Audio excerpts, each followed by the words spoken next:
நச்சு கழிவு நீரும் கலப்பதால் மாசுபட்டு ஆறுகளிலே முதன்மை ஆறாக மாறியுள்ளது. மக்களின் முதன்மையான பாதிப்புகளில் ஒன்றாக மாறியுள்ளது. கன உலோகங்கள், ஆர்சனிக், புளூரைடுகள் இதில் கலந்துள்ளன. ஊர்தோறும் கழிவுநீர் சுத்திகரிப்பு நிலையங்கள் அமைத்து சுத்திகரிப்பு தண்ணீர் ஆற்றில் விடாமல் தோட்டங்கள், தொழிற்சாலைகள், கட்டுமான பணிகள் பயன்படுத்தலாம்.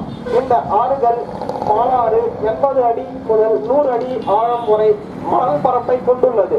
50 ஆண்டுகளுக்கு மேலாகவே அருகில் எந்த அரசாக இருந்தாலும் அவர்கள் பிறருக்கு தங்களுக்கு வேண்டியவர்களுக்கு அந்த தொழிற்சாலைகளை கொடுத்துவிட்டு தோல் தொழிற்சாலைகள் வரும் இந்த கழிவு நீரை ஆற்றிலே விட்டு ஆற்று நீரை மாசுபடுத்துகின்ற வேலை செய்து வருகின்றனர். எந்த அரசும் அதற்கு விதிவிலக்கல்ல. ஆனாலும் நமக்கு ஒரு நிர்ணயம் கிடைக்கவில்லை. ஆகையால் நாங்கள் பாலாறு பாதுகாப்பு சமூக உயர்வு இயக்கம் இதையும் பொதுமக்களிடம் கொண்டு சென்று பொதுமக்களை ஒன்று திரட்டி ஒரு போராட்டம் நடத்தினால்தான் அந்த போராட்டத்தின் மூலமாகத்தான் நான் வெற்றியடைய முடியும் என்பதை எண்ணியே இந்த வாகன பிரச்சார திட்டத்தை நாங்கள் இப்போது தெரிவிக்கிறோம். இன்று காலைக்கே இருந்து ஆரம்பித்து இன்று மாலையில் நாங்கள்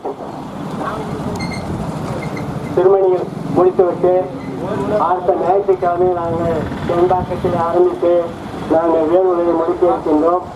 ஆகவே அனைவரும் மார்த்தாண்டன் பாலாறு பாதுகாப்பு சமூக விழிப்புணர்வுத்துறை அமைப்பாளர். இந்த நாட்டிலே பல்லாண்டுகளாக அந்த தோல் தொழிற்சாலை ஆனாலும் சரி, மற்ற தொழிற்சாலைகள் என்றாலும் சரி, கார்ப்பரேட்டுடைய நலனுக்காக இந்த ஆட்சிகள் எந்த ஆட்சியாக இருந்தாலும் இங்கே அந்த கழிவு நீரை சுத்திகரித்து இங்கே ஆட்சியை விடுவதில்லை.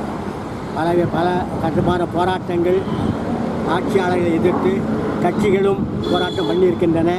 ஆனால் இன்னும் அதற்கு தீர்வு கிடைக்கவில்லை. ஆகையால் நாங்கள் இன்று எங்களுடைய பாலாறு சமூக இயக்கத்தின் நாங்கள் 2 நாட்கள் இந்த அடுத்த ஞாயிற்றுக்கிழமையும் இந்த ஞாயிற்றுக்கிழமை 2 நாட்களும் நாங்கள் ஒரு பிரச்சார விழிப்புணர்வை நாங்கள் கொண்டு செல்கின்றோம். ஆகையால் இதனை இந்த பொதுமக்கள் ஆதரித்து எங்களுக்கு ஆதரவாக நின்று இதன் வழியாக போராட்டம் செய்து ஒவ்வொரு ஊரிலும் சுத்திகரிப்பு கழிவுநீர் சுத்திகரிப்பு நிலையங்கள் அமைக்க வேண்டும் என்று கேட்டுக்கொண்டு அதனை அனைவரும் ஆதரிக்க வேண்டும் கேட்டுக்கொண்டு விடைபெறுகிறேன். நன்றி.